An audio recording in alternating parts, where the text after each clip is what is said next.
Video பார்த்துட்டு வணக்கம். இன்னைக்கு என்ன பார்க்க போகிறோம் அப்படின்னு பார்த்தீங்கன்னா 10 மைண்ட் ப்ளோவிங் சர்க்கிள் பேட் தான் பார்க்க போகிறோம். நம்மளுடைய சேனலுக்கு நீங்கள் ஃபஸ்ட் டைம் பார்க்குறீங்கன்னா சேனலை மறக்காமல் சப்ஸ்கிரைப் பண்ணிக்கோங்க. பக்கத்தில் கூடிய பெல் ஐக்கனை கிளிக் பண்ணிக்கோங்க. அப்போ தான் நம்ம கூட வீடியோஸ்லாம் உங்களுக்கு உடனே நோட்டிஃபிகேஷன் வந்துகிட்டே இருக்கும். ஒரு ஆண் உங்களை உயிருக்குயிராக காதலித்திருந்தால் நிச்சயம் நீங்கள் அவர்களை விட்டு பிரிந்தாலும் அவர்கள் உங்களை மறக்க முடியாமல் இன்னும் உங்களை விரும்பி கொண்டு தான் இருப்பார்கள். ஒரு ட்ரூவான ரிலேஷன்ஷிப்பை பொறுத்த வரைக்கும் என்னதான் ஒருத்தங்க அவங்க ரிலேஷன்ஷிப்ல இருந்து விட்டு பிரிஞ்சு போயிருந்தாலும் அந்த உண்மையாக விரும்பியிருப்பாங்க பார்த்தீங்களா. ஐ மீன் ஏமாத்திட்டு போனவங்க மறந்துருப்பாங்க, வேறு ஒருத்தவங்க விரும்பியிருப்பாங்க, மேரேஜ் பண்ணியிருப்பாங்க, அவங்க லைஃப் அப்படியே ஜாலியாக போய்கிட்டு தான் இருக்கும். பட் யார் ஒருத்தங்க உண்மையாக ஒருத்தவங்க விரும்புகிறாங்களோ அவங்க லைஃப் அப்படி இருக்குமானா இருக்காது. ஒவ்வொரு நாளுமே அவங்க மனசு உடஞ்சிக்கிட்டே இருக்கும்.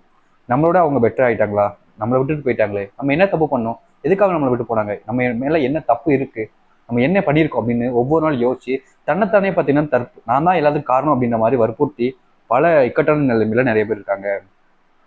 உண்மையாக காதலித்த நபர்கள் பிரிந்தாலும் கூட அவர்களை பற்றி தவறாக பேச மாட்டார்கள். அப்படி தவறாக பேசினால் உண்மையாக அப்படி காதல் இருந்திருக்கும் அவர்கள் மீது. அதாவது பார்த்தீங்கன்னா ஒருத்தங்க விரும்புகிறாங்க, விட்டுட்டு போயிட்டாங்கன்றதுக்காக அந்த பையன் கேரக்டர் சரியில்லை, அந்த பையன் ரொம்ப தப்பானவன், அந்த பொண்ணு அப்படிப்பட்டவ அப்படின்ற மாதிரி ஒருத்தங்களுடைய கேரக்டரை ஐ மீன் நம்ம விட்டுட்டு போயிட்டாங்கன்றதுக்காக அவங்கள தப்பா பேசிட்டோம் அப்படின்னா அப்போ அவங்க மேலே என்ன ஒரு அன்பு இருந்திருக்கும், என்ன ஒரு காதல் இருந்திருக்கும், ஒன்றுமே இருந்திருக்காது. சும்மா டைம் பாஸுக்கு பண்ணியிருக்கும் தான். நம்ம கிட்ட உண்மையான காதல் இருந்தால் அவங்களை தப்பா பேச தோணாதுங்க ஒரு நிமிஷம் கூட.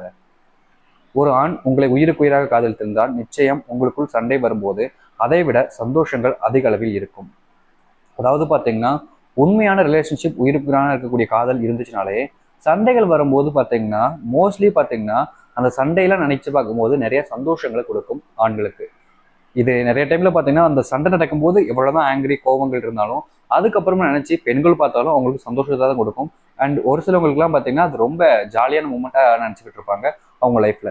சண்டைகள் இருந்தாதான் லவ், சண்டை இல்லாமல் இருந்துச்சுன்னா அது லவ்வே கிடையாது. அதை ஃபர்ஸ்ட் புரிஞ்சுக்கோங்க, தெரிஞ்சுக்கோங்க. ஒரு ஆண் உங்களை உண்மையாக விரும்பும் பொழுது திடீரென்று நீங்கள் அவர்களை வேண்டாம் என்று அல்லது வேறு ஒரு நபர் வந்து விட்டார்கள் என்று கூறினாலும் அவர்கள் கொள்ள மாட்டாமல் விளையாடுகிறார் என்று நினைப்பார்கள்.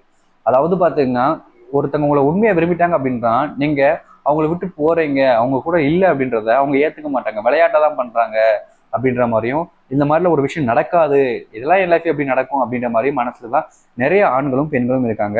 ரிலேஷன்ஷிப்பை பொறுத்த வரைக்கும் ஸ்ட்ராங்கா ஒருத்தங்க இருந்துட்டாங்க வந்துட்டாங்க அப்படின்னாலே ஆப்போசிட்ல இருக்கிறவங்க ஃபேக்கா வரதுக்கு அதிகப்படியா சான்சஸ் இருக்கு. ஸோ இங்க நிறைய பேர் லைஃப்ல அப்படி வந்து அவங்க லைஃப் புரிஞ்சு போறதுக்கு காரணமா அமைது. உங்க லைஃப்ல நீங்க கேர்ஃபுல்லா இருக்கிறது பெட்டர். ஒரு சில ஆண்கள் உங்களை விட்டு கொடுக்காமல் அவர்கள் உயிரையே கொடுத்து விடுவார்கள் உண்மையான காதல் இருந்தால். அதாவது பார்த்தீங்கன்னா உங்க லைஃப்ல நீங்க ஒருத்தங்க விரும்புறீங்க, அவங்களும் உங்களை விரும்புறாங்க. ஒரு ஆணோ ஒரு பெண்ணோ இருக்கும் பொழுது திடீர்னு அந்த ஆண் அந்த பெண்ணை விட்டு போறாங்க, ஆனால் அந்த பெண் உண்மையா இருந்திருக்காங்க, அந்த பெண் அந்த ஆணை விட்டு போறாங்க, அந்த ஆண் உண்மையா இருந்திருக்காங்க அப்படின்ற போது அவங்க ரிலேஷன்ஷிப்ல இல்லாத ஒரு வாழ்க்கையை எப்படி வாழ்ந்து பாக்குறது, இவங்களை நம்பிதான் நம்ம லைஃபே இருந்துச்சு. ஐ மீன் பாத்தீங்கன்னா காசுக்காக இல்லைங்க, இவங்க தான் லைஃப், இவங்க கூட தான் வாழ போறோம், இதான் லைஃப் அப்படின்னு ஒரு விஷயத்த யோசிக்கிறது. அந்த லைஃப் இல்லாமல் போகும்போது எப்படி அப்செட் பண்ணிக்க முடியும்னு நிறைய நபர்கள் தற்கொலைக்கு முயற்சி பண்றாங்க, இறந்தும் போறாங்க. ஸோ உங்க லைஃப்ல ஒருத்தவங்க உண்மையா இருக்கும்னா ஏமாத்தாதீங்க தயவு செய்து. அவங்களோட ஒரு பெட்டர் பர்சன் உங்க லைஃப்ல கிடைக்க போறது கிடையாது. ஸோ கைஸ் பார்த்தீங்கன்னா இந்த வீடியோவில் தான் உங்களுக்கு பிடிச்சதா லைக் பண்ணுங்க, உங்க ஃப்ரெண்ட்ஸ் ஃபேமிலி ஷேர் பண்ணுங்க. இதே மாதிரி வேற வீடியோ பார்க்குற வரைக்கும் சீதா பாய்.